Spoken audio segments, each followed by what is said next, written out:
আসসালামু আলাইকুম, সবাই কেমন আছেন? আশা করি আলহামদুলিল্লাহ আপনারা সবাই ভালো আছেন। আমি আলহামদুলিল্লাহ ভালো আছি। আজকে আমি শীতল ভর্তা বানাবো। এই শীতলগুলো আমার শাশুড়ি নিজ হাতে বানিয়েছে, আমাদের জন্য পাঠিয়েছে।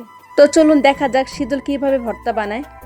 তো আমি 2 পিস শীতল নিয়েছি, আর কিছু শুকনা মরিচ নিয়েছি, কিছু কাঁচা মরিচ কেটে নিয়েছি, আর 2টা রসুন কুচি কুচি করে কেটেছি, আর পেঁয়াজ কুচি করে কেটেছি, কারণ কুচি করে কাটলে ওটা ভাজলে সুন্দর হয়। শীতল আমি 2টা ভেঙেছি, ভেঙে নিয়ে আমি এটা পানি দিয়ে ধুয়ে নিচ্ছি, কারণ কিছু বালুও থাকে, এর জন্য বালুগুলো সব পড়ে যাবে। চুলে একটা প্যান বসিয়ে দিলাম। এখন রসুন কুচিগুলো আমি এগুলো টেলে নিব, ভালোভাবে টেলে নিব যেন লাল লাল হয়। রসুন ভাজা আমার হয়ে গেছে, এখন পেঁয়াজ দেবো। পেঁয়াজগুলো যেন লাল লাল হয়, এর জন্য ভালোভাবে আমি এগুলো টেলে নেবো। এই তো লাল লাল হয়ে গেছে। এখন পেঁয়াজ রসুন টালা হয়ে গেছে, এখন আমি কাঁচা মরিচ আর শুকনো মরিচ একসাথে টেলে নিব।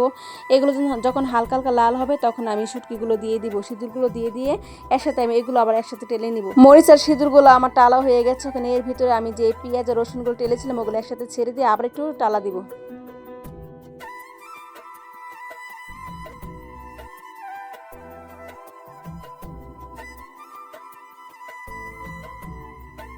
সবগুলো উপকরণ আমি সুন্দরভাবে ভেজে নিয়েছি, যেন কোনো কাঁচা নাই। এখন আমি পাটায় দিয়ে দিচ্ছি, সুন্দর করে মিক্স করে এগুলো বেটে নিব।